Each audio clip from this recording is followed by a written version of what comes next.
What if you could create life from scratch? Not with the messy biology of proteins and cells, but from the most basic building blocks of computation. What if you could plant the seeds of a digital primordial soup and just see what happens? Hello, welcome to Evosoup, an artificial life experiment that asks a fundamental question. Can life in some form emerge from chaos? Evosoup is a minimal world that bakes in as few assumptions as possible. At its essence, it is a virtual machine initialized with random instructions, like a computer whose main memory is full of random bytes. Many artificial life projects start by defining what an organism is. They build in the rules for replication, for how creatures should eat, or how they compete, reproduce, and so on. Evosoup throws all of that away. We start with just two things: a vast memory space filled with random computer code, the soup, and a swarm of instruction pointers that mindlessly execute that code. The instruction pointers aren't the life forms. They're just the spark, the focus of execution.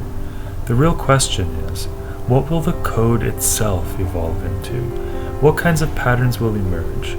And what will they be capable of? So how does it work? The soup, or memory, is arranged in a grid.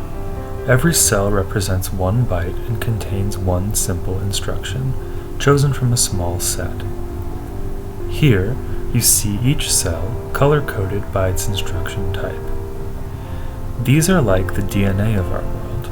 Instructions for adding numbers, moving data, or jumping from one part of the soup to another interact to produce interesting emergent behavior. If a group of instructions manages to grow or copy itself, then we have life. But instructions alone aren't enough. We need a way to actually run these instructions, which we do with thousands of concurrently running instruction pointers. Our instruction pointers, shown here in yellow, are simple workers. Each one lands on a cell, reads the instruction, and executes it. And here's the crucial part. These instruction pointers have no state, they have no registers, data pointers, or any other kind of memory, and they have no agency. After executing an instruction, they simply move to a random adjacent cell. That is, unless the code tells it to do otherwise, and this is where it gets really interesting. A jump instruction can tell an instruction pointer to leap to a specific part of the soup. This means a sequence of code can potentially control an instruction pointer, creating a loop and capturing it. This makes instruction pointers a resource that code patterns can compete for. A pattern of code that wants to survive needs instruction pointers, and patterns that can effectively capture and control instruction pointers will be able to replicate faster. We can actually see that here. Rather than being evenly distributed throughout the soup, the instruction pointers are starting to cluster in and around certain code patterns. These patterns have actually learned to use jump operations to keep hold of instruction pointers that would otherwise diffuse randomly. And all of this without explicitly defining anything about what an organism is, how to reproduce, how to compete. Amazing, isn't it? At this point, you may be reminded of the related concept of cellular automata, like Conway's Game of Life, a very popular and beautiful system. And you're right, these are very similar. Both are Turing-complete and operate on grids of cells that are updated according to the values in a surrounding neighborhood. However, there is one key difference. In cellular automata, the rules are global. They are applied to every single cell on the grid, all at the same time in a perfect, synchronous, lockstep update. In Evosoup, on the other hand, the updates are local and asynchronous. An update only happens where an IP lands, and only when it lands. The rest of the soup sits inert. However, remember, in this system, the instruction pointers aren't the life, but they are a fundamental resource, like packets of execution energy that wander around randomly. The patterns in the soup, that's the life. And just like life in our world, these patterns compete for energy to survive. If a pattern doesn't get executed by an instruction pointer, it's just dead data. It starves. And that is what makes this so amazing. A group of jump instructions, like the reddish cells we see in the code, is an evolved pattern. It's the soup itself actively capturing this wandering energy. These are programs that learned to override the system's default random physics, to seize an instruction pointer, hold on to it, and force it to execute its code, ensuring its own survival and replication. Alright, let's walk through how this virtual machine's instruction pointer executes a single step. It all starts with the instruction itself. Every instruction in this system is a single byte, just 8 bits, and we can break those 8 bits down into 4 distinct parts. We have a 4-bit opcode, a 1-bit source 1 mode, a 1-bit source 2 mode, and a 2-bit destination selector. The pattern of zeros and ones in each byte will determine how each section is interpreted and ultimately what the instruction pointer does at this location. The opcode is 4 bits, which gives us 16 possible operations. This is where we define things like add, subtract, NAND, or jump. Next, source 1 and source 2 are your operands. But the bits here don't tell us the value, they tell us the mode. A 0 means get the value from your neighbor, while a 1 means use your neighbor's value as a pointer to find the real value. We'll see this in the code. Finally, the destination is 2 bits, giving us 4 possible places to write the result of our calculation. This could be back to one of the sources, to overwrite our own location, or somewhere else. So, 1 byte gives us a 4-bit operation, 2 1-bit addressing modes, and a 2-bit destination. Let's see how the step function actually uses this. Okay, here's the step function written in Go. Every instruction pointer runs this function concurrently, and we can break it down into a simple 5-part process. Fetch decode, fetch the operands, calculate, write, and move. First, fetch and decode. We get our current X and Y location and read the single byte instruction from the soup at that spot. Then, we use bit shifting and masking to decode that 8-bit instruction and pull it apart into those 4 pieces we just talked about. The ALU operation, the source 1 pointer mode, the source 2 pointer mode, and the destination selector. Next, we fetch the operands. In this system, source 1 is always hardwired to come from the north neighbor, and source 2 always comes from the east. Now, we check those pointer modes. If source 1 pointer mode is 0, we're in value mode. We just grab the address of our north neighbor and read the value from the soup. But if the mode is set to 1, that means we're in pointer mode. We still read the value from our north neighbor, but now we treat that value as an offset. We use this offset to calculate a new address, and that's where we get our final source 1 val. This is a form of indirect addressing. We do the exact same process for source 2 val, but using the east neighbor. Part 3 is calculate. This is the heart of the CPU. We use a big switch statement on the ALU op we decoded earlier. For operations like add or NAND, it's simple. We take our 2 source values and calculate a result from them. For jump operations, we do something different. we check a condition like if source value is equal to 0 for the jump of 0 case. Then, if that's true, we set this jump taken flag, which we'll use later to remember that we need to move the instruction pointer to a specific location. Part 4 is our write phase. So we have our result, but where does it go? This is where our 2-bit destination selector from the beginning comes in. We use another switch statement. Case 0 writes the result back to source 1's address. Case 1 writes it back to source 2's address. Case 2 is interesting. It writes the result back onto our own location. This directly overwrites the instruction we just executed. Case 3 is also special.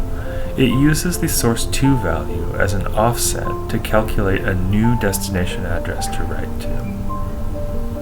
Finally, part 5 is jump or move. The instruction is over, and we need to move the instruction pointer. First, we check that jump taken flag. If it's true, we use source 2 value, the value from our east neighbor, as our jump offset to calculate a new x and y coordinate, and the IP jumps there.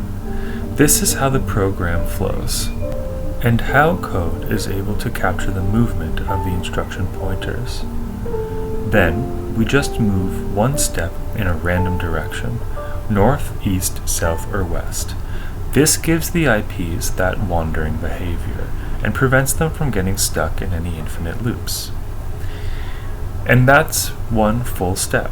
The rest of the code here just consists of helpers like 2,1D and wrap, which handle our 2D grid and make the world wrap around. And this resolve address function, which handles the complex logic for that pointer mode we saw earlier. But that 5-step process, fetch, decode, execute, write, and move, is the complete life cycle of a single instruction. If you're curious, the resolve address function is the key to our pointer mode for reading operands and writing results. Because we're only working with bytes, a pointer can only give us 256 different memory addresses, so we interpret pointers as an offset to our current location. And because the memory topology is 2D, it's nice if we can make that offset reference a 2D window rather than just a straight line to the left and right, for example. The resolve address function does this by taking a single 8-bit offset value and turning it into 2D coordinates at x and y value in a 16 by 16 window. So how does it create the 16 by 16 window from the 8 bits? It splits the 8-bit offset into two 4-bit halves or nibbles. The high nibble is used to create the dy or the y offset, and the low nibble is used to create the x offset.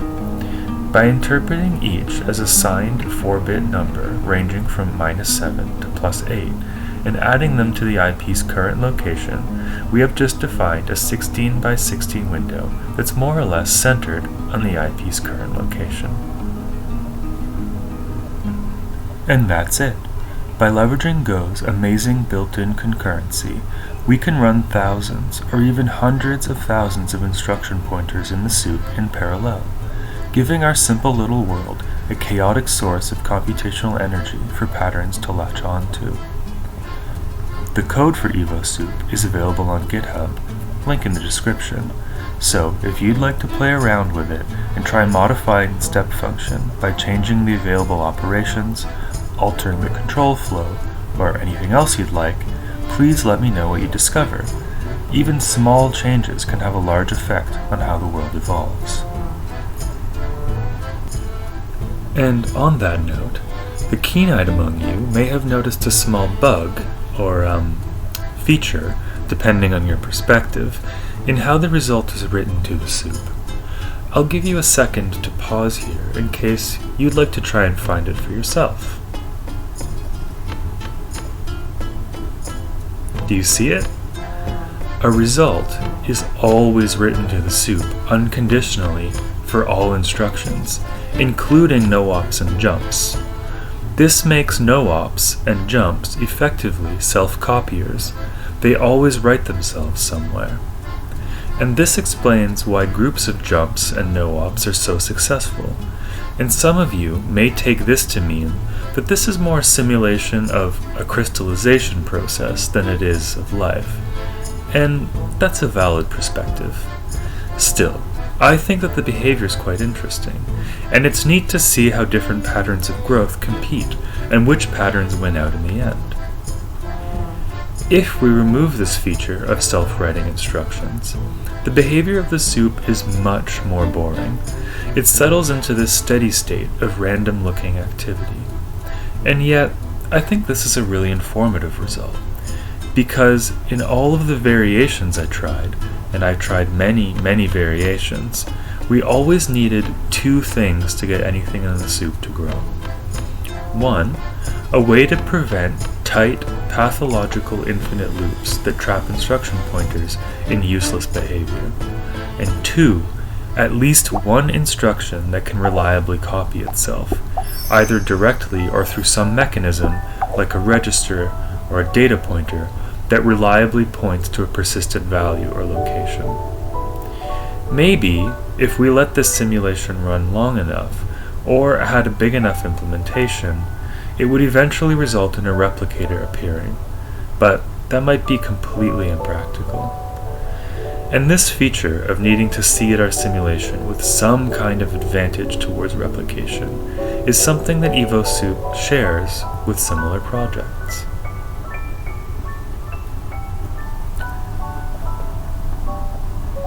Evosoup is part of a tradition of systems that feature evolving code, like Tierra and Avida. But Evosoup differs in some important ways. In Tierra, invented by Thomas Ray in the 1990s, the evolutionary pressure is explicit and engineered. Each program in Tierra is intrinsically tied to its instruction pointer and competes to avoid being killed by an outside force, the Reaper. The Reaper is an explicitly designed mechanism that steps in and kills the oldest or sometimes the weakest organisms, which rewards replicators that are small and as fast as possible.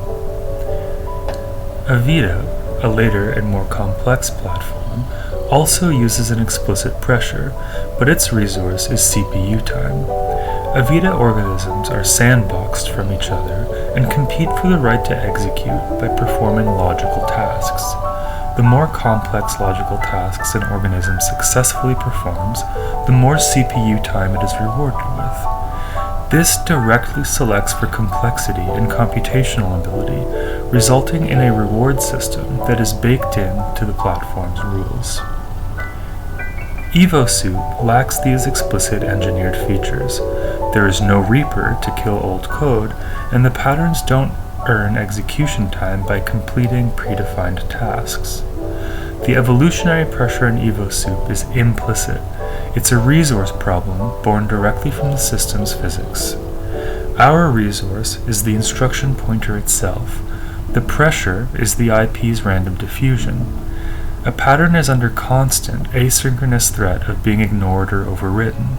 The only way it executes is by overriding the default random walk and actively fighting to capture an IP, using the jump instruction. The evolutionary competition, therefore, is for control over the flow of computation itself. The most successful code patterns are simply those that are best at hijacking the system's underlying energy source.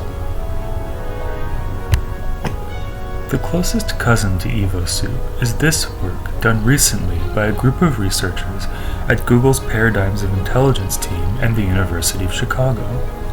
They explore a number of paradigms where running random code results in emergent replicating patterns.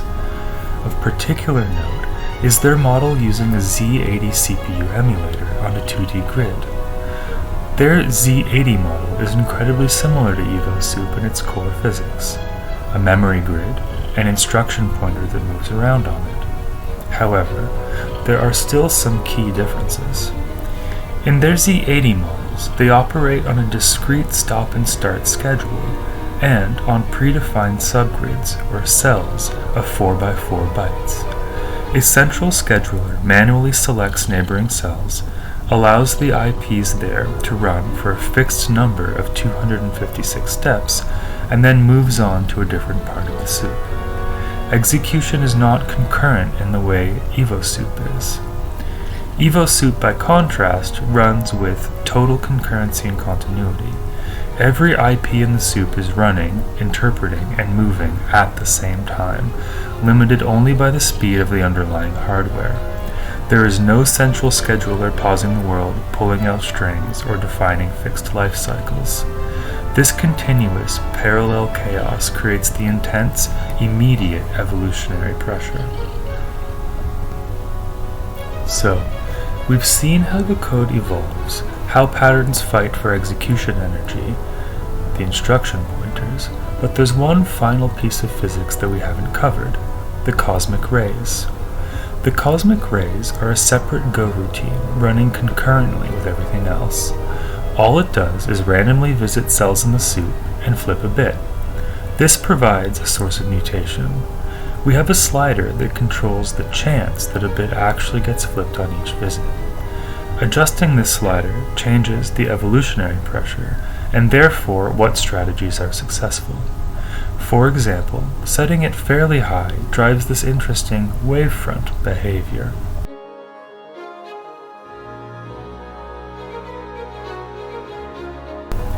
As for future work on Evosoup, there is a lot I would like to do to make the system easier to analyze. I'd like the ability to step the simulation, allowing us to pause the chaos and analyze exactly what instruction is being executed at any point in time.